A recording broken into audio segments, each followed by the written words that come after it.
Good afternoon. It's my privilege to welcome you to the second of our cafe concerts with Trio Paradis. We have Jacquelyn on the piano, Lisa on the violin and Linda on the cello. We would like to apologise for the lack of heat this afternoon. The Abbey heating system is on the blink. We're hoping it gets fixed this week. But you can warm up with a cup of tea or coffee after the concert.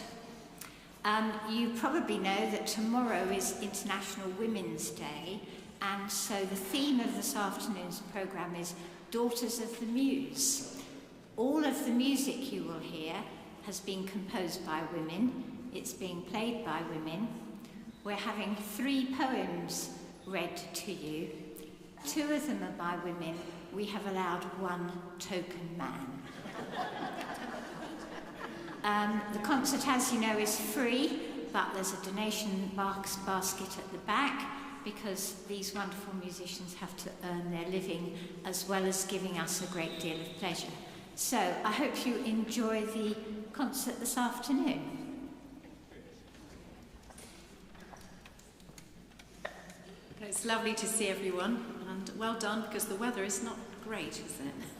So if you need to jump up and down, this is probably the first piece is not the one to do it in, but there will be opportunities. So we don't mind if you want to walk around. If you suddenly find you're a little block of ice, that's okay. Just go for a trot round the edge of the Abbey and I'm sure you'll warm up. So we've got quite a varied programme. We're going to start in the 12th century with a wonderful composer who really just wrote for the human voice. She was an abbess. She founded 1 or 2 monasteries. I don't actually remember how many, but certainly more than 1 actually. And she invented her own language for the nuns to speak privately to each other. She also spoke many other languages. She wrote 9 volumes. She was also very good at illuminated manuscript painting. And here is one of her lovely chants, which we have transcribed for strings. So it is called The First Woman, and this is what Hildegard wrote in her journal about how she came to compose. God raised me up with the breath of life. He fixed a vision in my soul, and I was forced to manifest what I had seen and heard. I brought forth songs with their melody, without being taught by anyone.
Hildegard didn't have any teachers. She relied on innate musicianship, and she probably was the first woman to write down her music, but not in the way we know today, not even in the way that plain chant was written down.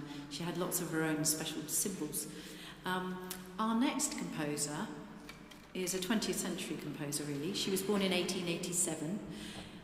I don't think anyone here will have heard of her. Would I be right? Charlotte Zoe, her name is. She was French, and she had a lot of teachers. Her parents had an awful lot of money, actually, and so she was particularly fortunate to have all these fantastic teachers. She went to the Paris Conservatoire, but she also took extra lessons. Plenty of money around. They had country estates, they had servants. Not only that, she had the most wonderful, supportive husband. And although her life was not simple, I mean, her husband was actually wounded in the First World War and nearly died, so there was some sadness, but she did generally have a pretty good life, and more so because her husband was really supportive. He used to say, when people said, "Can we hear your music, please, Marcel?" because he was also a composer, he would say, "Well, I'm talented, but my wife, she's a genius, so you should listen to her music." So I think that's a wonderful example of a supportive marriage. And also, yes, I'm just going to tell you about the fact that she concealed her gender when she was writing music. She called herself Charles, like quite a few women did. We're going to play you a little suite. It's one of the only things that we can get hold of at the moment. Her music is only just about to be published. Somehow it was all lost pretty much after she died, and there is a lovely French cellist who is reviving her. And so we've got a little trio, and there are 3 short movements. The first one is Prelude. It's like a very fast flowing waltz with a tune that comes in canon at one point, so you might think they've gone wrong, but they haven't. One after the other they play it. The second one is an evocative, very French sounding slow dance with repeated notes. And the last one is a rondo that you feel you could dance to, but actually it's impossible because it's all in 5 beats in a bar, and then sometimes 6, but then also sometimes 3 or 4, so quite confusing. So here is Petite Suite by Charlotte Zoe, and if anyone hasn't got a programme, there are some at the back by that enormous basket on the table in the middle.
Now for the first of our poems this afternoon.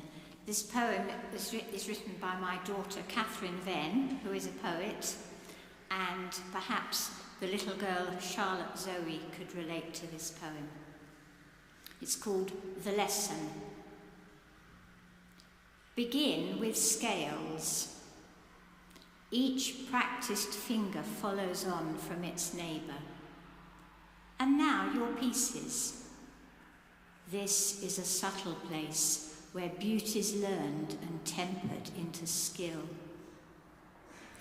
That brand new grown-up feel of walking somewhere after school with music tucked under an arm.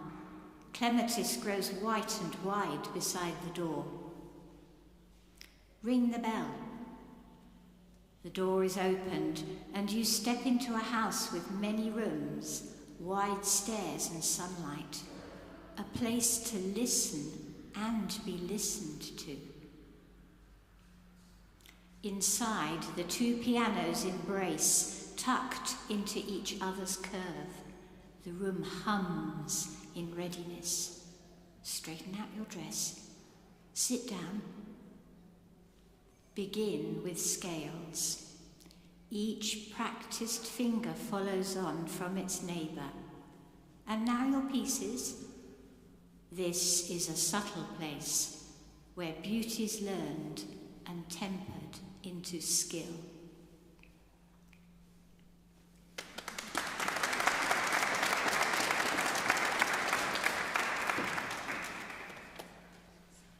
I'll just explain that if you're wearing purple or green or even white, you're in the right colours because we're wearing suffragette colours today. Purple and green and white was the suffragette flag, so although we haven't got exactly the same shades, it's a step in the right direction. So I might take the purple coat off in a minute. It's a bit small actually, with all the underwear I've got on because today it was cold. It's always a dangerous name. So Clara Schumann, possibly the most important pianist of the 19th century. Alongside Liszt and Thalberg, she was an absolute virtuoso, but I think she was more important in the long term because she popularised Bach and Beethoven, who at the time wasn't really played hardly at all. People found him baffling. And I won't read you everything I've got here because there's just so much I could say, but she gave up composing, unfortunately, very early, I think late 20s even. She just didn't find the time because unlike Charlotte Zoe, she had no money because her father cut her off from her allowance because she had the temerity to marry the man she fell in love with, who of course was Robert Schumann, also a composer, therefore also quite poor. And he wrote an enormous amount, but I mean almost impossible to support 8 children, if you can imagine. So Clara had an extraordinary life. After her husband was carted off to an asylum in his early 30s, mid-30s, she then had to go back to her performing career, to which she had been raised, and she organised 1,300 tours across Europe. So that's not just 1,300 concerts, that's actually probably a tour of between 6 and 12 concerts. So you're talking about an awful lot of work there to support her family. So she wrote in her diary, "Composing gives me great pleasure. There is nothing that surpasses the joy of creation." And her husband wrote, "To have children and a husband who's always living in the realm of imagination does not go together with composing. She cannot work at it regularly, and I am disturbed to think how many profound ideas are lost because she has no time to work at them." Luckily, we have her trio, which is an early-ish work, but nonetheless very profound. And I hope you'll go and listen to some more of her music. It's absolutely stunning. There's a nocturne in F major, Opus 6, number 2. Very, very beautiful work, which I hope we shall do in the future. So I found something similar within the trio. There are 4 movements, and we're going to play the 3rd one. Now, I think that in the middle, one of the children disturbed her or something. It gets a little bit agitated. I'd also say a little bit cross, actually, but it calms down again at the end. So I'm going to attempt to play frozen fingers.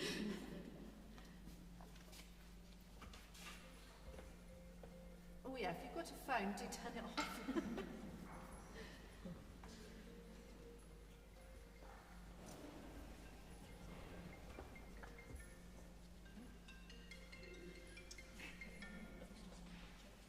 That's not a Clara Schumann number, is it?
Our next composer is Rebecca Clark. Has anybody heard of Rebecca Clark, I wonder? Maybe one person. She's not as well known as she should be. I think she's a bit of a genius. But again, her work was not really played much apart from her viola sonata. After her death, much of it sort of half disappeared. And it's almost like a well-kept secret even now, I think. Her trio was the first trio that I heard that I thought was just incredible. I mean, the sound world, I hope I can do it justice today. It needs a lot of energy, and it is inspired by the First World War. She started writing it in 2018, and it was completed in 2021. So it's a big, 2019. Oh yes, 1918. So I was in the wrong century. I was in the 20th century. She was born in 1886, in fact, yes, and lived until 1979. The daughter of an American father and a German mother. Like Clara Schumann, she was, as it were, disinherited. She was cut off because she had the temerity to speak out against her father's many affairs, and he didn't like this, so he said, right, get out of the house, I'm not going to support you anymore. And she had been at the Royal Academy and became, in fact, a very successful viola player, not only in orchestras, but also she toured mostly Britain and America. I don't know if she went anywhere else, but started many ensembles, and I think this is probably her greatest piece, but you have to be warned in a sense that the beginning is not a happy beginning. And I personally can hear tanks rolling in and things like that, all sorts of wartime scenes, maybe spirits over the battlefields. You will see what I mean when you hear some of the music. So it is, I think, quite unique, actually, among piano trios. She also encountered misogyny when she entered a competition, and clearly her work was pretty much the best, but she was only allowed to tie with Bloch, who was of course male. And there are lots of examples of this in her life. I think it was pretty tough, actually. She re-met and married a fellow student in her 50s. They were both in their late 50s when they married. They had a very happy marriage, so there's hope for us yet, isn't there? So that's a good sign. So here is Rebecca Clark's piano trio, her only one, the first movement.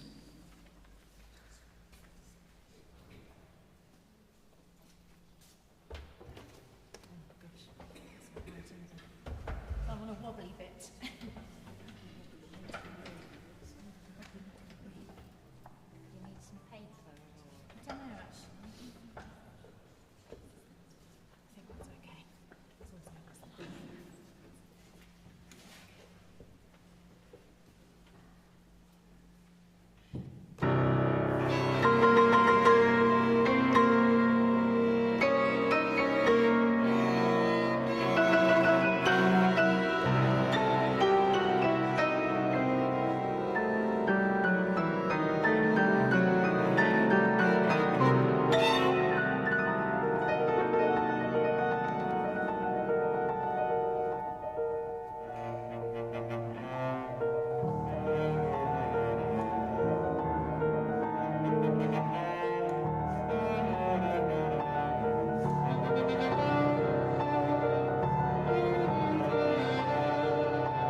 afternoon, everybody. When I volunteered to read a poem today, I was asked for something on the subject of spring. And spring, for me, means nature and wildlife. And the most outstanding poet to me on the subject of nature and wildlife in Britain was John Clare. So I've chosen First Sight of Spring by John Clare, which is in fact a sonnet. The hazel blooms in threads of crimson hue peep through the swelling buds, foretelling spring. Ere yet a white thorn leaf appears in view, or March finds throstles pleased enough to sing. To the old touchwood tree woodpeckers cling a moment, and their harsh-toned notes renew. In happier mood, the stock dove claps her wing. The squirrel sputters up the powdered oak, with tail cocked o'er his head and ears erect, startled to hear the woodman's understroke. And with the courage which his fears collect, he hisses fierce, half malice and half glee, leaping from branch to branch about the tree, in winter's foliage, moss and lichens decked.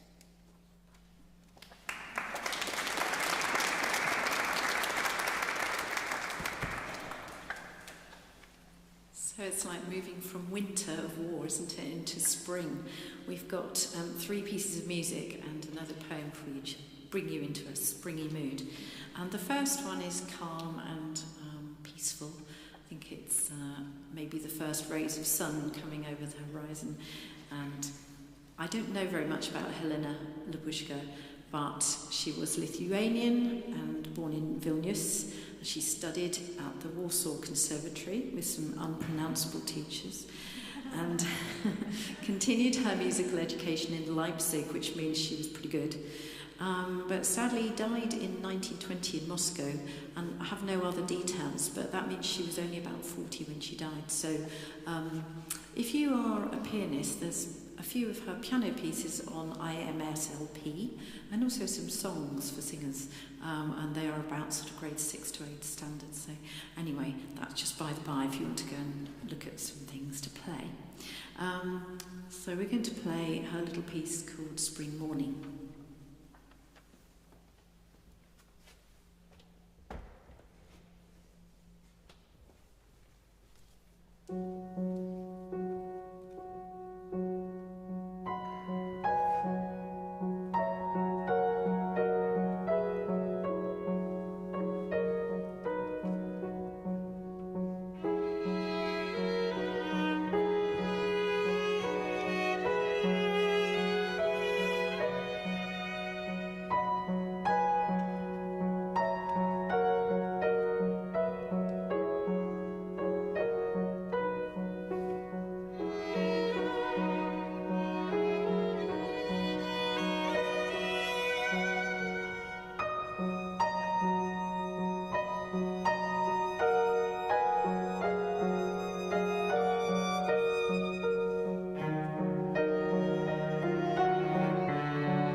beautiful. It's all beautiful. I'm going to read a poem called Demeter by Caroline Duffy. Demeter was the corn goddess of Greek legend, identified with the Roman Ceres. She was the mother of Persephone, or Proserpina, and goddess of fruit, crops and vegetation. She was the Earth Mother, or Mother Earth. Demeter. Where I lived, winter and hard earth. I sat in my cold stone room, choosing tough words. Granite, flint, to break the ice. My broken heart, I tried that, but it skimmed flat over the frozen lake. She came from a long, long way, but I saw her at last, walking, my daughter, my girl, across the fields, in bare feet, bringing all spring's flowers to her mother's house. I swear the air softened and warmed as she moved, the blue sky smiling, none too soon, with the small shy mouth of a new moon.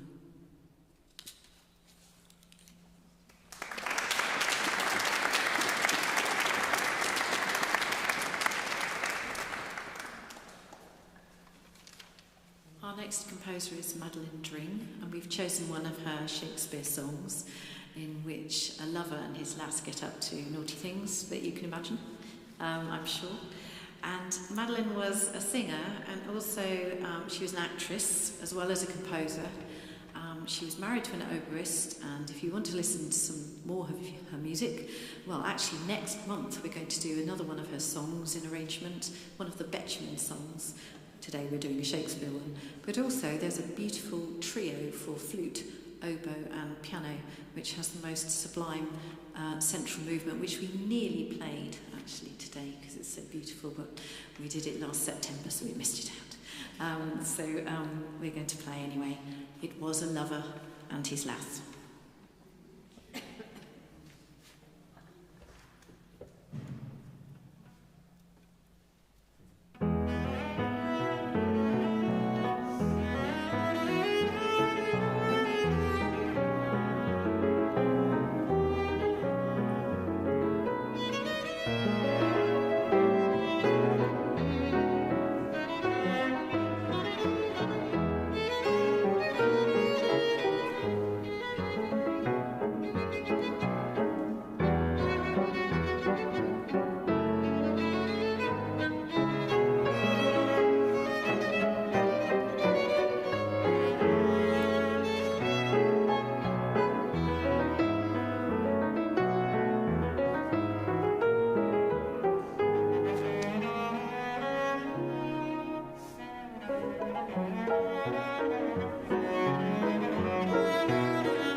We come to our last composer, and a very, very different kind of spring, really. Still energetic, with plenty going on, but one is reminded of the fact that The Rite of Spring had recently been premiered a couple of years or so before this was written, and I think it's got something of the brutality of the Rite of Spring in it, but also it's more delicate perhaps. It's got sounds of, well, what I hear, I don't like to tell you what to think, but I hear sort of insects emerging from chrysalises and things like that. It's about the wonder of new life, but it's still quite acerbic, if you know what I mean by that. In the middle, so it's sort of biting, grating harmonies, but in the middle it's got this wonderful watery section where I think of caddisfly larvae and all sorts of things like that, so it's quite magical, and it ends in a very angry sort of, well, perhaps no, energetic sound.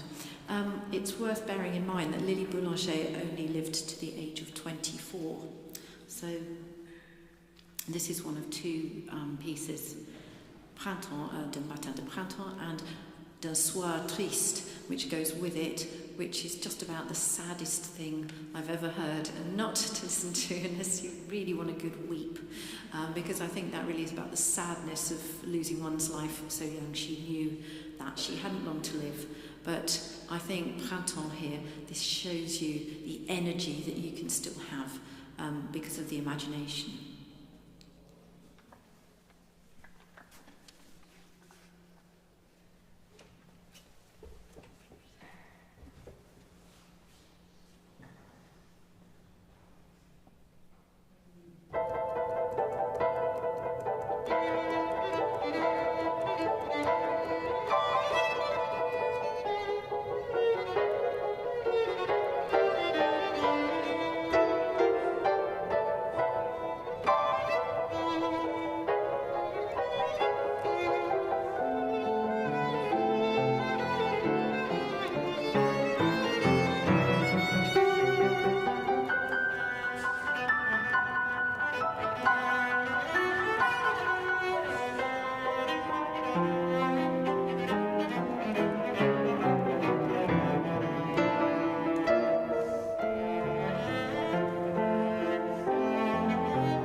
Thank you very much. And thank you to our lovely readers, Helen and Jackie and Miranda, for choosing such lovely poems actually as well, which were very different but all kind of fitted. So we hope you enjoyed that, and next month, as we always say, is completely different. So next month is about the sea. If you would like to bring children, they're very welcome and they can sort of move around. As long as they're not screaming, we don't mind. But they're more shorter pieces, though they're not all sort of, lollipops, but there's quite a variety. So we've got the Skyboat Song and what else? We've got a bit of jazz. What else is there? A hornpipe by Frank Bridge. There's another hornpipe. Some Purcell, Come Away, Fellow Sailors. And I'm just at the moment sort of working on, do we all know La Mer by Jacques Brel? And it only just occurred to me that at the end of Finding Nemo, there's a jazzed up version of that. I quite liked it, so I thought I'll just get them to sort of busk it. Maybe I should write it out, I don't know. Anyway, so quite a varied programme about the sea and water. Oh, my favourite is Oh Whaley Whaley, but then I like the sort of miserable ones, and it's very beautiful. It's an arrangement by Benjamin Britten, which we've basically pinched because it's so beautiful. There is no improvement on that one. So we hope to see you then, and if you can all bring a friend, we'll run out of chairs, won't we? That'd be really good, though. Do bring more people. That's how we get most of our audience to expand. And actually, there's quite a lot of people here today, considering the weather, but we can still fit a few more in. And you've got to try and beat Bradford-on-Avon, where we regularly get about 90 people. And there is no spare seat. Well, that's a challenge, yes. And so it's a competition. There are now 10 series. If you have any friends in Bath, we're starting a new one on the 31st of March, and that's in Fairfield House in Weston. It's quite a secret location, really, because it's tucked away in the back of Weston, near the hospital. But it's the former home of Haile Selassie, so there's a lot of history bound up with it. Does anyone know about Haile Selassie? Anyway, I believe he was friendly with Sylvia Pankhurst. Is that right? Actually, I think that is the case. And I must read up about that because that has a little link for us. Anyway, thank you so much for coming. There is the most enormous basket I've ever seen on the table at the back. We shall watch you skirting around it. You've got to try and fill it. Good luck. Thank you very much.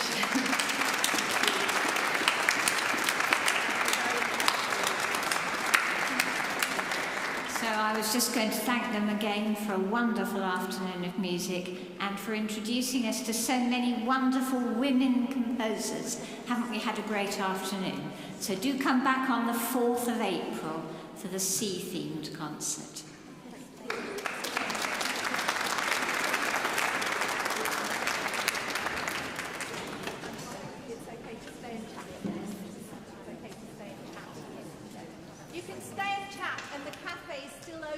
Quite a while. So if you would like more tea or whatever, and cake, there's, I believe, some left.